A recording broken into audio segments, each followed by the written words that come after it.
मेरे अजीज़ दोस्तों, नमस्कार। आज है तारीख 6 मार्च, दिन है बुधवार और आज से रिलेटेड जो करंट अफेयर्स है वो हम लोग देख लेते हैं। सबसे पहले जो मुझे न्यूज़ मिली वो अंडर वाटर मेट्रो को लेकर के मिली। ये भारत का पहला अंडर वाटर मेट्रो रेल सेवा है जिसका प्रारंभ आज प्रधानमंत्री ने इसका उद्घाटन किया। ये कलकत्ता में, और कलकत्ता में कौन सी नदी है तो आप जानते हैं, यहाँ पे हुगली नदी है ना। हुगली नदी में ये मेट्रो बनाया गया है। इसमें बनाने में लगभग 15,400 करोड़ रुपए खर्च हुए हैं।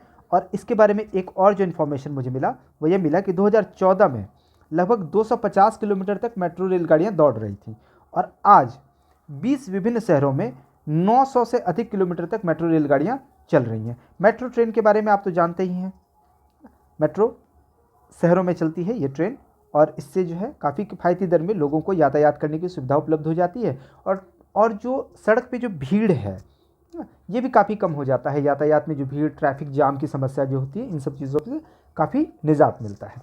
दूसरा जो न्यूज़ मुझे मिला वो प्रधानमंत्री फसल बीमा को लेकर के मिला।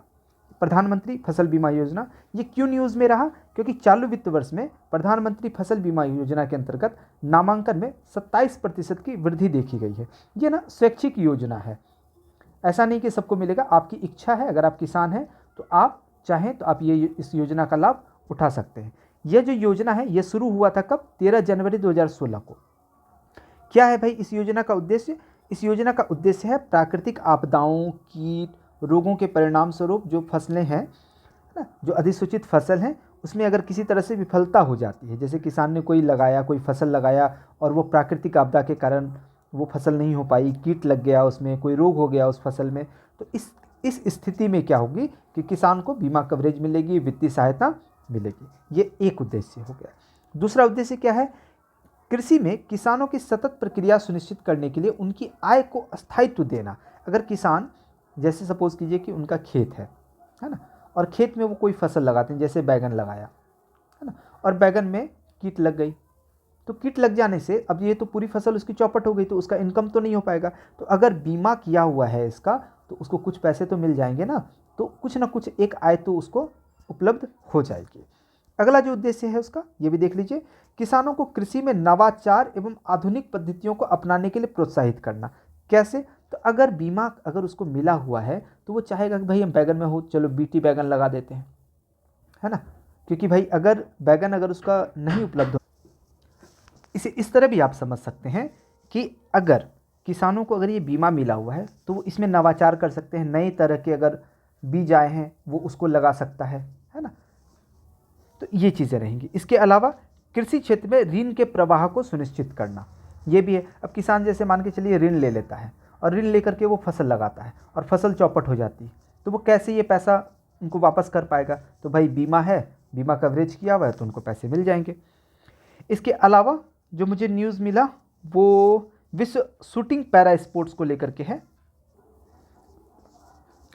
ये जो विश्व शूटिंग पैरा स्पोर्ट्स है ये अभी नई दिल्ली में शुरू हुआ है और आज से ही शुरू हुआ है, 16 मार्च से, ये 15 मार्च तक चलेगा। इसकी जो मेज़बानी है वो भारतीय पैरा ओलंपिक समिति कर रही है। ये मैं आपको क्यों बता रहा हूँ? क्योंकि जो पैरा ओलंपिक समिति है PCI, इसको कुछ दिन पहले निलंबित कर दिया गया था। क्यों निलंबित किया गया था? क्योंकि इसकी जो कार्यकारी समिति का जो कार्यकाल था वो समाप्त हो गया और उसके बाद चुनाव नहीं कराए गए, और ये चुनाव कराने में जो देरी हुई तो उसके दिशा निर्देशों का अनुपालन जो नहीं हुआ, तो मंत्रालय ने कहा कि भाई फरवरी से इसकी मान्यता नहीं है। अब चूंकि विश्व शूटिंग पैरा स्पोर्ट्स ये शुरू हो रहा है और उसकी मेज़बानी किसको करनी है? भारतीय पैरा ओलंपिक समिति को ही। तो इसीलिए खेल मंत्रालय ने भारतीय पैरा ओलंपिक समिति का निलंबन तत्काल प्रभाव से वापस ले लिया है। तो ये आपके लिए उतना इम्पॉर्टेंट नहीं था। इम्पॉर्टेंट ये है कि ये नई दिल्ली में हुआ है, नई दिल्ली में हो रहा है विश्व शूटिंग पैरा स्पोर्ट्स। और अब जो है इसमें जो जो अवार्ड मिलते चलेंगे, जैसे मेडल मिलता रहेगा, गोल्ड मिलेगा, सिल्वर मिलेगा, तो आपको इन सब पे ध्यान रखना है, ब्रॉन्ज मिलेगा, इन सब पे आपको ध्यान रखना है किसको क्या मिला। अगली जो न्यूज़ है वो नौसेना के युद्ध कॉलेज भवन को लेकर के है। इसका नाम है चोल। आप जानते हैं एक चोल साम्राज्य भी था और चोलों की जो नौसेना थी ये काफ़ी अच्छी थी। आप इसके बारे में इतिहास में पढ़ेंगे। इसका जो उद्घाटन है वो राजनाथ सिंह, हमारे जो रक्षा मंत्री, उन्होंने किया। कहाँ किया? तो गोवा के वेरेम में, और यहीं पे INS मांडवी है उसी में इन्होंने किया। अगली जो न्यूज़ है ये बहुत इंपॉर्टेंट है, कल ये चर्चा में थी, आप इसको अखबारों में भी आपने इसके बारे में पढ़ा होगा। राष्ट्रीय डॉल्फिन अनुसंधान केंद्र, जी इसका उद्घाटन हुआ है, कहाँ हुआ, तो पटना में, इसलिए ये बहुत इंपॉर्टेंट है। और इसका उद्देश्य क्या है कि नदी डॉल्फिन जो है उनके संरक्षण के प्रयासों को बढ़ावा देना। इसके बारे में थोड़ा और देख लेते हैं गंगा डॉल्फिन के बारे में। गंगा डॉल्फिन जो है ये भारत का राष्ट्रीय जलीय जीव है, ये आप एकदम ध्यान रखेंगे। ये ताजे जल में रहती है और ये भारत में कहाँ कहाँ मिलती है, तो गंगा, ब्रह्मपुत्र, मेघना नदी प्रणाली में, और नेपाल, भारत और बांग्लादेश की ये सांगू नदी प्रणाली में ये पाई जाती है। इसके अलावा गंगा डॉल्फिन के संरक्षण को लेकर के इसकी स्थिति क्या है, तो IUCN में इसकी स्थिति जो है वो इंडेंजर्ड है। और इसके अलावा वन्य जीव संरक्षण अधिनियम 1972 के तहत ये अनुसूची 1 में सूचीबद्ध है। और सिटीज़ वन्य जीव और वनस्पतियों के संकटापन्न प्रजातियों के अंतर्राष्ट्रीय व्यापार पर कन्वेंशन में भी ये परिशिष्टि वन में शामिल है। तो ये भी वन है, ये भी वन है, और इसमें इंडेंजर्ड है। ये आप एकदम ध्यान रखेंगे, इससे क्वेश्चंस आते हैं। इसके अलावा गंगा डॉल्फिन के संरक्षण हेतु और क्या क्या पहले की गई हैं, तो एक प्रोजेक्ट डॉल्फिन स्टार्ट किया गया 2021 में।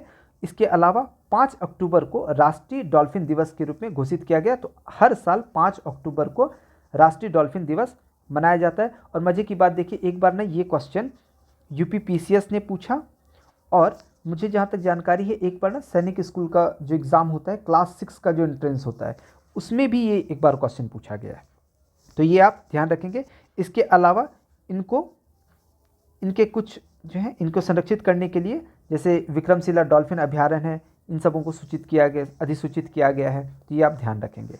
एक और न्यूज़ है ग्रीन हाइड्रोजन संयंत्र को लेकर के, इसका उद्घाटन हुआ है कहाँ, हरियाणा में कहाँ, हिसार में। और ये भारत का पहला ग्रीन हाइड्रोजन संयंत्र है जो इस्पात से रिलेटेड है। तो इस्पात के संधारणीय उत्पादन के लिए मार्ग को प्रशस्त करेगा। और स्टेनलेस स्टील के उद्योग में दुनिया का ये पहला ऑफ ग्रिड ग्रीन हाइड्रोजन संयंत्र है। तो इतनी सी न्यूज़ मेरे पास आज थी, आप इसको एक बार और देख लेंगे। बहुत बहुत धन्यवाद।